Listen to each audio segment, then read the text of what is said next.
Welcome to the Consummate Athlete Podcast, where we explore what it means to be a well-rounded, happy, goal-crushing athlete. Every week, myself, sports journalist Molly Herford, and cycling coach and kinesiologist Peter Glassford interview experts and chat through all of your training questions. We're excited to have you along for the ride. Hello. Welcome back to the Consummate Athlete Podcast. Peter, how's it going?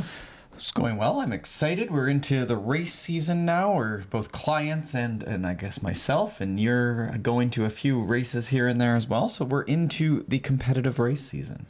Yes, I feel like I have a race coming up in like under 2 weeks now, and I'm actually still not sure what I'm doing in the race. It's a relay, 100-mile relay with a few people, but it's unclear how many of the people are showing up. Mm-hmm. So at this point, I could run anywhere from, I think it's like 40K to 100K. So we'll see how that goes. But I'm excited for that. Well, our question that we're dealing with a little later on in the episode today, to give you a heads up of what's coming, is sort of, do you have to prepare by completing the full race distance, in a single workout? So it depends on the race, but we'll delve into that today, looking at something like a 100-miler. Would you run 100 miles in the training or in biking? Certainly maybe that's more common and reasonable sometimes. Would you do that? But biking events also seem to be getting longer and longer. So that question is always, do you need to replicate? So that's what we're going to deal with. We have a great listener question today. I really like the idea of having on our YouTube channel, where you can also watch these episodes live if you want to see what we look like, just having like hashtag it depends coming up every time someone says it depends on this show, which, as you've heard me say a billion times as well, every time someone says it depends, I know they're trustworthy, because frankly, if the answer isn't it depends and you have a blanket statement for anything, you're probably wrong. Well, and I think that's a nice reason to have the more specific question that a listener is asking, because then we can focus on that and, put the caveat that, if your goal is slightly different, but at least we're, talking about a specific question. And I think part of it also is the mentality of the person themselves when it comes to this topic. So again, we'll get into that a little bit later. But I mean, how's racing and training going? You actually had a really good race weekend the other weekend, and we haven't talked about that yet. I started with a double. I did a gravel race on Saturday and mountain bike cross country, Olympic on Sunday.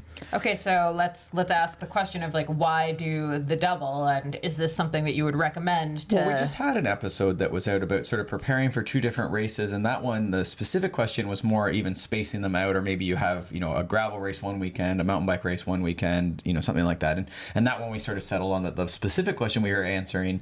The races were pretty similar, but we talked about how the personal characteristics and the goals you had at those events were the big determinant.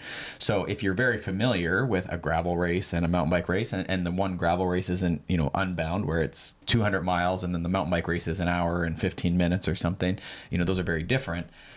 So in my case, I've been doing this for some time, and so some of this is, sort of just a challenge, right? I can do one or the other, and they were sort of just close together. It worked with sort of staying with friends, so I figured why not get in there, and there was the first race weekend of the year, and tear off the Band-Aid and see how we went. So I got on to, I don't know what I did. I guess I was fourth on the first one, which was good. I was in with the lead pack, a bunch of young guys, and then I got dropped in the last little bit, but I played it pretty tactically well. Usually I'm very dumb at racing tactically, so I sort of played the cards I had well. And then same thing Sunday, I couldn't quite go with the start with the young. They started us with the juniors as well, so the start was pretty hard, but got in there and rode myself back up into third late in the race. So I got on that podium, and I even got a little bit of money, which is nice on day three. Day two. Yes, it meant we were only negative 500 or so in the whole yeah, well, racing never makes sense.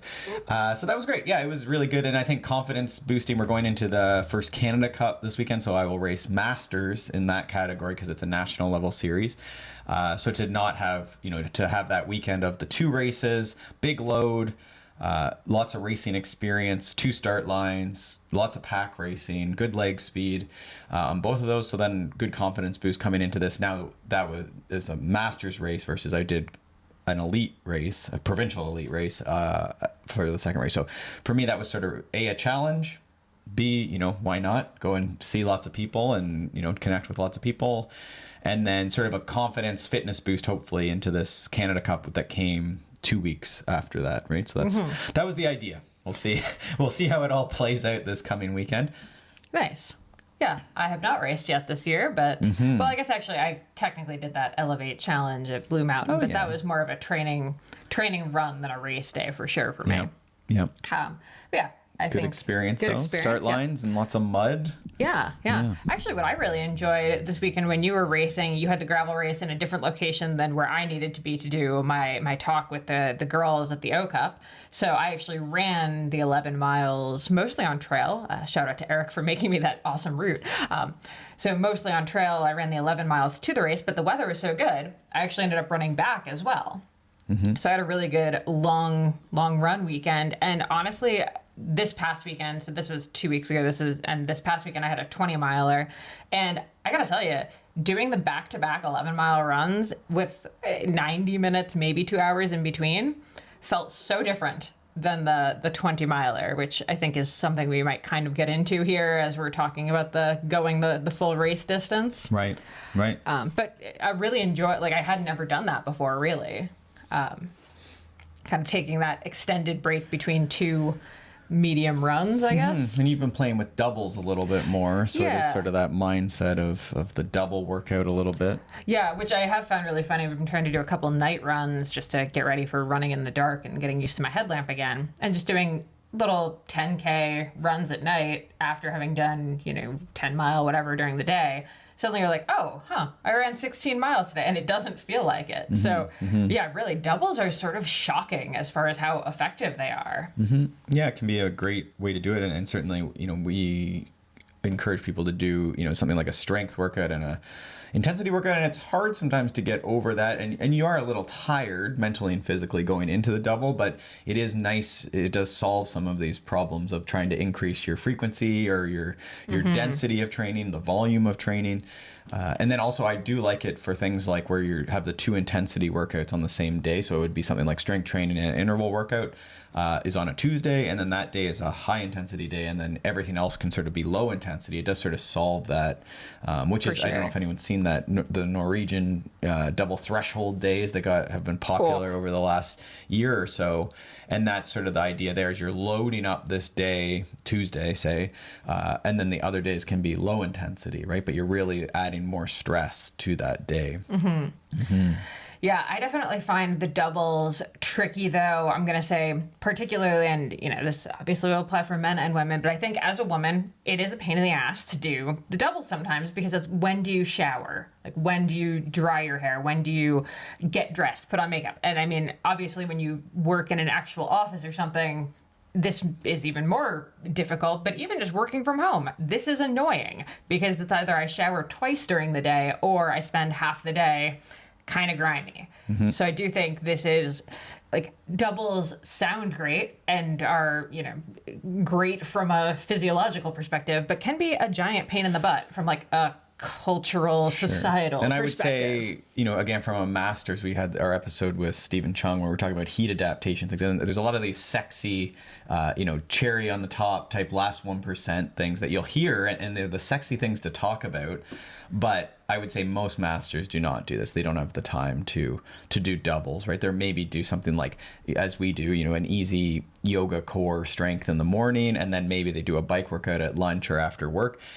Or in the morning as their bike workout or something, right? But it's very rare. Most people do not have, and I don't know if it's the showering that's the main barrier or not, but it's all these things, right? And I always talk about it's, the fueling and the sitting on the couch recovering from the double threshold workout. Like, that stuff is elite, right? It's an elite level thing, and these people require that much load to make those additional benefits, but most of us are struggling to get in our hour a day of movement. For sure. And I mean, I would say the few times I've done doubles now in the last couple weeks, like, I think it has actually taken a fairly hefty physical toll that I didn't necessarily notice, because in the moment they didn't feel super hard. So like I said, the 2 11-mile runs didn't feel as hard as a 20-mile run.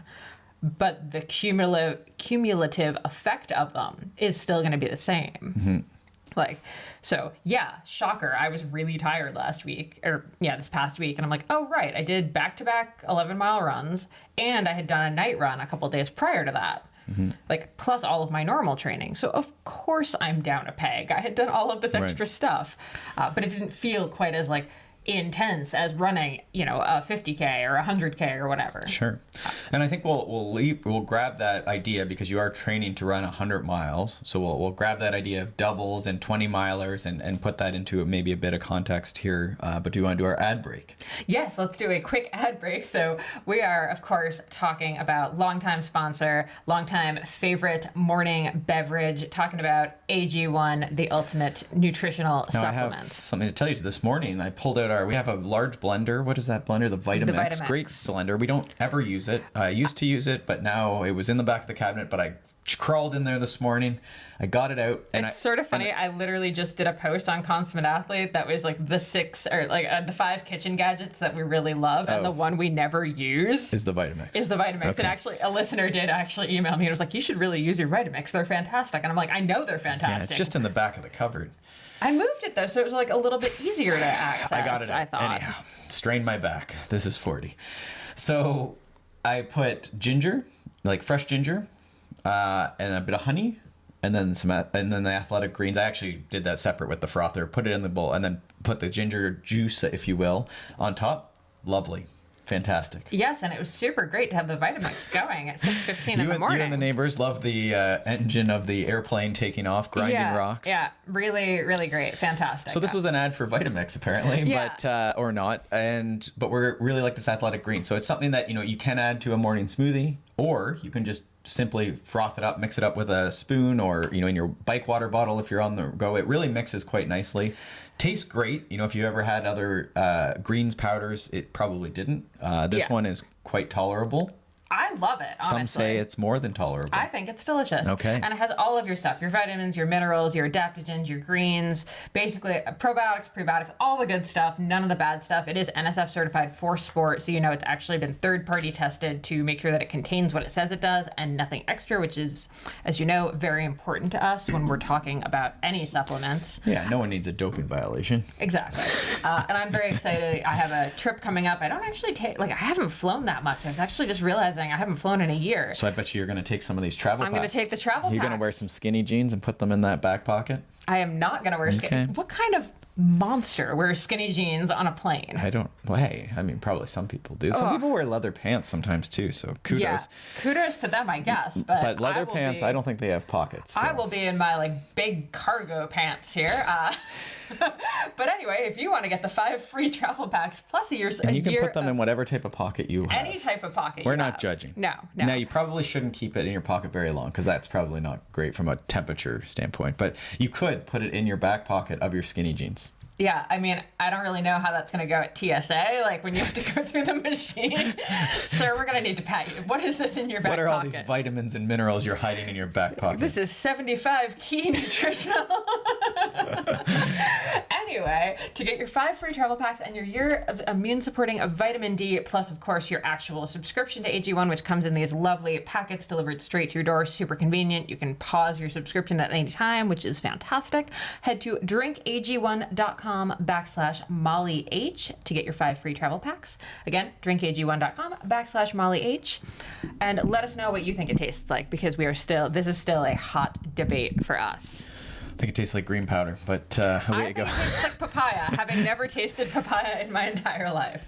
Well, we'll get you one of those someday. Someday. So we're talking about this question of, do I need to do the race distance? And probably we could put bracket, race time, duration, in training, to prepare. I'm preparing for a task. Often we'll talk about, being specific, replicating the demands. I was telling you, I just sent an email to a client talking about, a lot of times we cramp on that last hill, that last lap of the race. And then if we look at training, often training hasn't been close on, the amount of ascent, the climbing, time, the distance, the time in zone. Some of this stuff is just so far off, right? You've been riding on flat pavement. You're now doing a very hilly mountain bike or gravel race.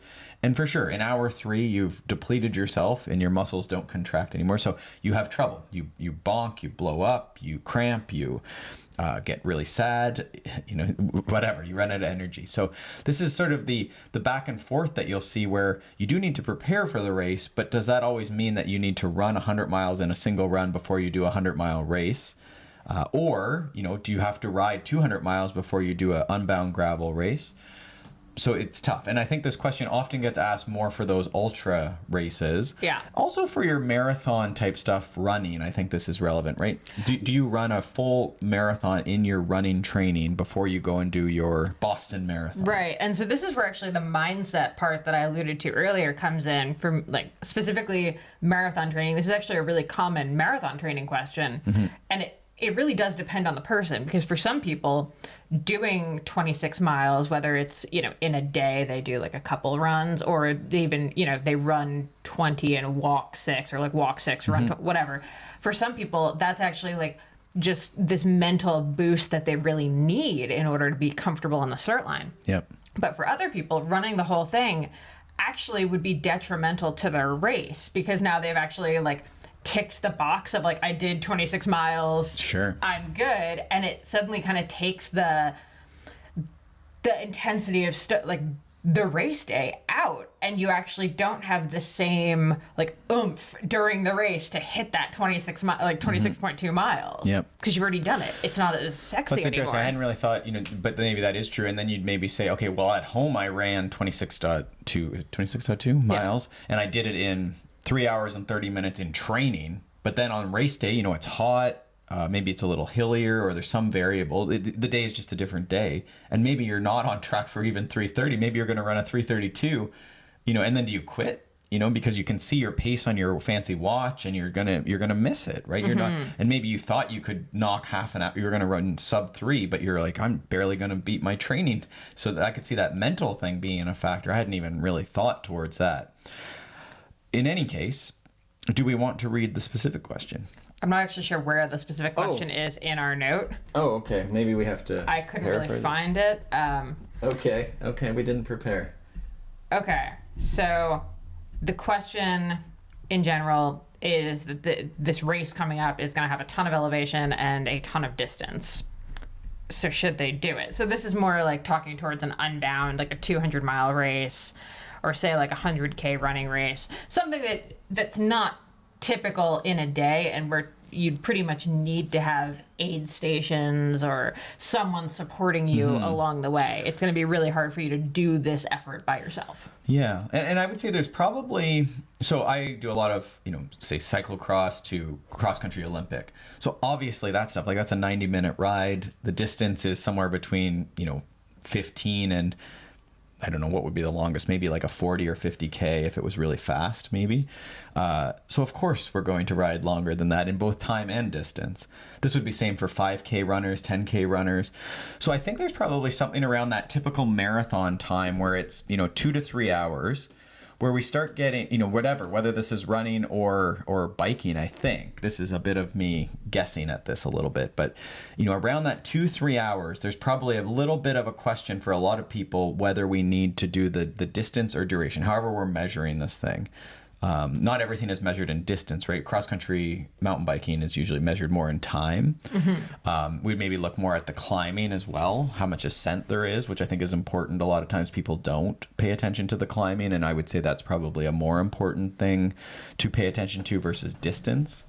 But what we want to look at is around that 3 hours time, we're probably starting to think, you know, more about getting the training in consistently across the week, because if you do something, if you run a full marathon, most of us aren't going to be walking very well for the next week or so, right? For sure. So yeah, I mean, you're not just, okay, great, you did the distance, but now you've basically done the race, and you need to recover almost as though you've done the race. And I would say this gets into, I get nervous after 3 hours with biking, which seems low probably to a lot of people, you know, at least in their brain. If not, you know, if you actually look at your past weeks, probably it is a bigger ride for you versus your normal load, right? 3 hours is a fair bit, you know, sure, I'm sure you can do 4 and 5 and 6 and 7 and 8 hour rides. But the reality is most people struggle to get consistent 3 hour rides in, like once or twice a week, which would be just a huge deal for most people for their fitness. The nice thing about that is I think the risk reward, we had an episode Joe Friel was on, and him and I talked a bit about some of the concepts he has around risk reward, sort of this idea that, you know, if you train for an hour, there's great benefit. You know, you go from an unhealthy, like inactive, and then the 1 hour of exercise would be great. And then if you go to 2 hours, that's better. 3 hours, that's better. 5 hours, that's better. 8 hours. Okay, and I'm speaking more like to the week, right? And then at some point, it's like you've trained too much and you're getting tired. You have saddle sores. You get IT band tendonitis. You, in the running case, you're so sore you can't even run the next day. So you start getting worse by training more, right? And that's that inverted U, that rainbow shape. I really like to sort of, as a mental model, to think through concepts. At some point, there's this decreasing return. You get worse for doing more. And that makes logical sense, but you'd be surprised the number of us that are like, no, I need to ride 7 hours, even though I'm going to end up with IT band tendonitis and not train effectively for the next month into my race. I'm going to ride 7 hours to prepare for Unbound rather than do, say, 3 to 5 hour rides, long rides on the weekend, and maybe do 2 of those, Saturday and Sunday. Because that's the other thing, is I'm not opposed to, you talked about dark doubles, so maybe do a night ride on Friday night and then Saturday morning up early, do 3 to 5 hours, recover over the course of Saturday, up Sunday, another 3 to 5. I'm okay with that, but that's 3 rides instead of 1 jumbo 10-hour. You proved that you can ride 200 miles in a day before you went out and rode 200 miles in a day at Unbound. So that's, I think, the fundamental thing is this idea of quality and frequency, and then the recovery capacity off the event. And that's obviously going to be different for running versus biking. But I think that's, if you're answering this question, it's sort of like, if you do that, run, bike, whatever, what is the consequence in the days and weeks and months afterwards as far as your preparation? Yeah, I mean, I can say if I look at my training schedule, if I'll have this day in a couple weeks where I could, depending on how the situation goes, I might be doing 100K. And I'll tell you, if I do the 100K, I'm not going to be training the next week.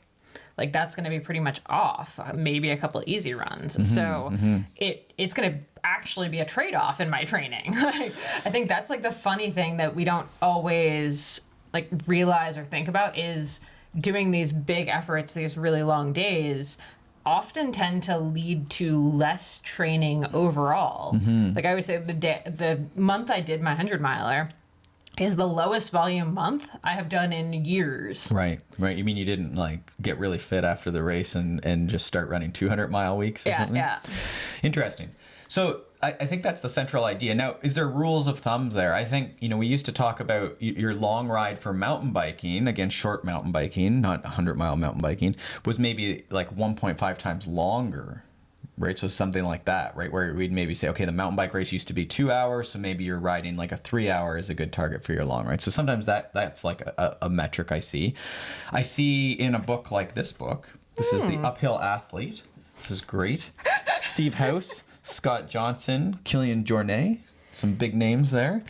I like that DW has joined the chat if you're watching on YouTube, and he just looked up and licked the book. It's a great book. He's just in a mood right now. So they have some great training programs for skimo and uphill athletes, as per the title. So trail runners, mountain runners, doing 100-mile, 100K, 50K. And I'm trying to find this, here they go. So they have these, I'll put this on the screen here. There's nice bar graphs of these little weeks. And so what you see here is they're building their week. And when I look here at sort of a 50K running race for a Cat 1, so a really high level person, these are the per week kilometers that they're running. So they're going to do a 50K race, and their weekly peak week in this plan is 80K, 50 miles, 80K. Okay, and they're training to run 50K in a single day. So in this way, there's almost like a rule of thumb to me. And a lot of these are similar. Let me do one more here. So this is a Cat 2, so not quite as fast. And they're preparing over the course of a long season to get ready for a 100K run. And their peak week in this is 126. So just slightly over the race volume. So that might be something we can look at is, could we do about the race volume in maybe time, but this is distance for running, or a bit more in our biggest week. So not every week, because sometimes this gets put into I have to do 100 miles every single week because I heard someone say that on, a podcast, and that's not what they meant. They probably meant that this person often, across the season maybe does 100-mile weeks 4 times, but then it gets translated into every week, and that's not what they mean. I also just want to be extremely clear that I think after the 100K, that actually changes when you're talking about running. Like I very rarely do 100-mile weeks, let alone 130-mile weeks. And again, this is, you have to consider who you're talking about. So some of your best in the world, I think, are often going to be up and around there. Not every week of the year, but they're going to hit 100-mile weeks. I think that's probably true at the like peakest level. Very peak, and where they're doing it as their full-time job. Here in this plan, progression for a 100-mile running race, we see 1 week at 161 kilometers. So this is for a high level person. Again, these are just models. This doesn't mean you need to. And I think it's important to look at different things. So this is age, probably decreases this. You would train less as you get older. Just because your recovery capacity is lower.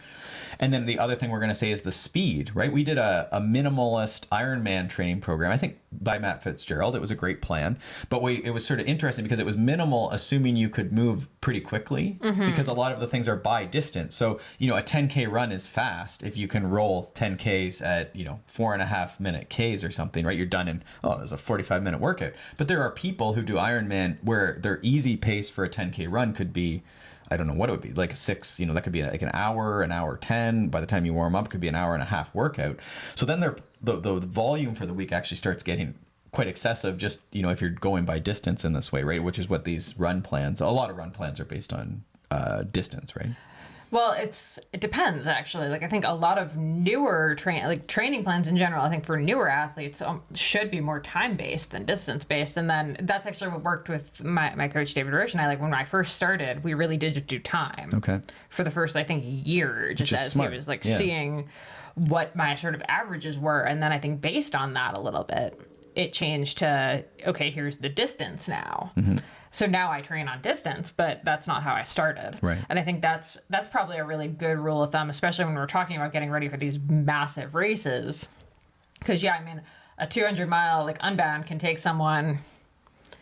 I always forget the actual things, but your span is probably the fastest. We know the fastest are like around 10, I think, right? Yeah. And then they go up. I don't even know what the limit is. I should know, but I'm not really sure what the cutoff is. I have like 4 different races in my head at the moment. So let's say it's like in around 20 hours, something like that. I was going to say easily it could take someone 20 hours. Yeah.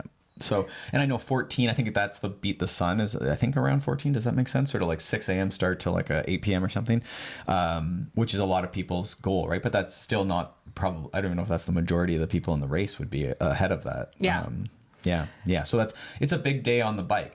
So what we're relying on, especially in cycling, so running, there's this impact issue, right? So you're going to see runners do less total time, a lot of, mostly, than your elite level cyclists, and probably even some of the elite master cyclists or the people who are training for these ultra things. But I think the central issue is, when you're preparing for these 200-mile or even 100-mile events on off-road, a lot of what we talk about is towards off-road, right? This could be different you did an article about getting ready for a Grand Fondo Century or something. That's a little different. Again, road is pretty fast, but I would say, again, the most people that I train towards those Fondos probably aren't riding their race duration. Certainly, what we might do sometimes, I'll do this with Leadville sometimes, is try and spend 6-7 hours on your bike, just to get used to the saddle, but the terrain might not be specific. But then they might do 4 hours where it's very specific, very hilly gravel. So you're not covering the same distance. You might be covering a lot of elevation, but you're training for 4 hours. That's quite vigorous, maybe over race pace, right? So you get this like harder day, more specific day, and then maybe you get more of an endurance oriented day. And that endurance oriented day to me is building that endurance system that we know persists for a long time, around that aerobic threshold that, everyone's talking zone 2, that line is almost flat out, when we go past like an hour and a half and then it goes 3 hours. And then if you look at your power curve, everyone knows where their 20-minute and their curve, right? Their sprint is over here on the left.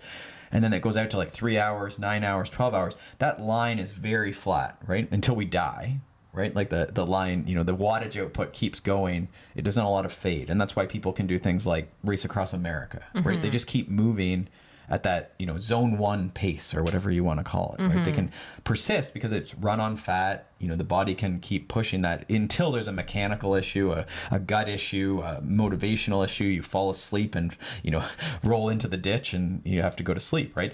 So that is what we're relying on in a lot of these big events, is that pace for 90 minutes, 3 hours, will persist. It will keep going. So as your zone 2 improves, you'll be able to hold that, especially on a bicycle, again, because there isn't the mechanical loading issue. But even at a 100-miler, a lot of the people are walking. Right, yeah. So again, so long as the mechanical system holds up, their body, their muscles, their joints, their ligaments, as long as that and the gut and the mental stay together, their energy system will keep going. So that's why we don't necessarily need to do a 100K run or a 200-mile bicycle ride to prepare for the 200-mile bicycle ride. We'd rather get that nice week of training and month of training to prepare, right? To get that load across the week so that we don't risk injury, illness, and we keep the quality higher. Mm-hmm. Yeah, and I mean, glancing at this book, you very clearly see at no point is someone really doing the full distance like in any of these weeks. Well, it can't be. Yeah, because they can't be. It wouldn't make sense with the mileage. Right. Well, I mean, unless they trained once, right? Yeah. I guess you always talk about that training program where I like my training program idea. Train for 12 hours one day, and then you take the rest of the week off. It's great. It's the ultimate weekend warrior plan. We should really trademark that and get it up on Training Peaks. So I'm trying to think. So the other thing sometimes I'll do with cycling, so you do something like Leadville, say there's 3,000 meters of climbing, 9,000 feet, something like that. So that to me is something where we want to look at, across the week, are you getting close to that? Some people that's not a big deal and they often do that. But that, again, when we're talking about people cramping, it's just like, have you done a ride with 1,000 meters if the race is going to have 3,000 meters, or something around 50% even might be a good rule of thumb if we were looking for things, okay, you're going to do a 200-mile ride. Probably we'd knock at least 100-mile off. I like that. I like that 50% distance.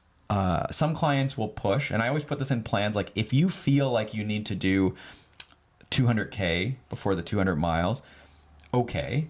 That I almost treat that like an event, like a C or B priority event. So in lieu of doing a race, you can go and do this big jumbo ride, which hopefully is fun and something you want to do. But I get it. Some people just need that mental experience. Well, and that's what my friends and I did before my 100-miler. Now, bear in mind, this is 4 months before, to be clear. Mm-hmm. We did 100K. That was just like a fun run kind of situation. So sometimes there's that metric imperial sort of rule, we could call that. Or you could do like a 50%. So, you're doing 100 miles. Let's at least get you through a 50-miler, which often will be an event. Yeah. To your point that we may as well gameplay the fact that people are around. So there's a social comparison, there's a start line, there's a specific time you have to be there. So we have to, make that early morning start that sucks. And what are you having cereal before this? Are you eating anything before you start? So answering a bunch of these questions, because that is what we're training. It's not just, I need to get my mileage and everything will be okay when I run 50 miles. It's like, no, well, if you didn't think about what you're going to eat before, during, if you didn't think, are you using poles? Does your pack rub on your back? Are you changing your shoes? All these things. That's where we, and then you get nervous because other people are looking at you when you run. This is You're used to doing 100-mile runs in the forest, and then all of a sudden people look at you and you just cave in, which isn't picking on you, but this is the nature of like you're going to go do this massive event where like there's cameras and everything else. So we want to prepare for that. So to your point, so that there's aid stations and these things. Some of these longer challenges are probably better done as BC priorities a few months, 1 to 10 months, 12 months out. Yeah, exactly. Yeah, I think like a local race for something like this would definitely beat, you're right, a solo day of training, because that's not going to give you the same stimulus. And we've done, that was during the pandemic, but we did, that was fairly supported. We had like different houses or people in cars, and DW and I ran a bit with you, but then DW didn't, but then I came back and got him, and then we sort of supported the last 50K, right? So then you were getting aids more frequently. So you can set up, your do-it-yourself challenge, but that's asking a lot of, your family and stuff too, to set this stuff up as well, right? But that's the nature. Like the problem is this stuff takes, to do well, it takes it takes a bit of effort to execute it, because at some point then we're just slogging through, you're carrying so much weight with you or something like that. And that's an adventure. You might be a bike packer or a long trail hiker, but that's slightly different than when we're preparing. This question is specific about preparing for a Unbound or Leadville or any of these other, the Rift is a 200-mile one that a lot of people do in Iceland, something like that, right? Love it. Anything else you can think of as far as getting ready for this? I guess actually maybe my last point here, or last point we can touch on is, how far out are we talking when we're talking about doing any of these gameplay situations? Because I think the problem is a lot of people asking this question are asking it, say like 4 or 5 weeks or even less out from the race, because they suddenly recognize like, oh crap, I'm going to need to ride 350 miles, 200 miles, whatever the distance is, in a month. I should probably do that right now, because, and I understand this. In Unbound, we talk about in Ontario at least, but northern sort of states and provinces, it's hard to do much, outdoors long, until we get into May. But the race is June 1st usually, or end of May for Unbound. So it's tough. You sort of only have those last 4 or 5 weeks if you're lucky. Maybe you got, probably it's a good plan to go in March someplace you can get some volume in. We have that post that I post most September's, October's, where it's like, you only have 5 weeks of training left before Unbound. Sure. So we talk about, in this fall for Unbound, for especially people in the northern hemispheres, but I think around the world really. But, if you can go south, it's not as much. You could train, some of these bigger things in February, January, in the early winter. But yeah, use those months, because that's, as you say, that's 6-7 months out where you might do some hot gravel, maybe some event, something like a Big Sugar could be well placed, right? Like a Big Sugar in October. I'm trying to think of other events in November. There's a few, like Iron Cross maybe is in the fall. Is it in the fall? Yeah, Iron Cross is in the fall. Some of these things that, might look towards a longer gravel race that you can get some of that experience out before you go into the winter, right? And then you've sort of, you've got that. You've figured it out a little bit, and then you can train, on the trainer or cross train for a bunch of months in the middle there. And that's a great solution. All right. Well, I think we can wrap up there, but I will also say if you are kind of struggling with this, you could definitely book a call with our coach, Peter Glassford here. You can find that over at consummateathlete.com to actually look at your training, look at the race, and actually talk through like what is the best if I can scenario. I know we always say like we're wrapping up and then one more thing. When I look at this book, and this is the same as a Joe Friel, training progression, is it doesn't really matter what I say you need to do beforehand, but the important thing is where you are now too, right? We don't want to overload your system. And really, if wherever you are, if you're at 5-hour weeks right now and you've only done a 90-minute ride, you're going to get huge benefit by just stepping up a tiny bit. So again, I'll put this on the screen here. So you can see we have bar graphs that are increasing from left to right, over time, and they're sort of in 3-4 week blocks. And the way that training is, right? So you did a 5-hour week, a 6-hour week, a 7-hour week, you take a rest week. You did a 7-hour week, you did an 8-hour week, you did a 10-hour week, you take a rest week. And the rest weeks are just, maybe 50% load, 60% load, something like that. And I think that's a great way, even if you're getting close to the event, you're going to get huge benefit by just stepping that up. And your training over the last 4 years has been very much like that, right? You started whatever the weeks were and you were doing 5K runs all the time, and then your normal run has grown. Now it's like rarely lower than a 10K run, and then you keep stepping up and what a reasonable long run is. Now you do 20 milers more often, but that didn't happen in year one. So I think keeping that in mind, it's not just this one big thing you're getting ready for. Certainly you want to do some specific training, but you can also keep that base of training specific to you and just building over time, like what is normal and sustainable, and that's going to give a stimulus to your body. Just a little bit more will always give that like stimulus to make you better, even though it's not exactly, it's not a 200K race, it's just a 100-minute ride instead of a 90-minute ride.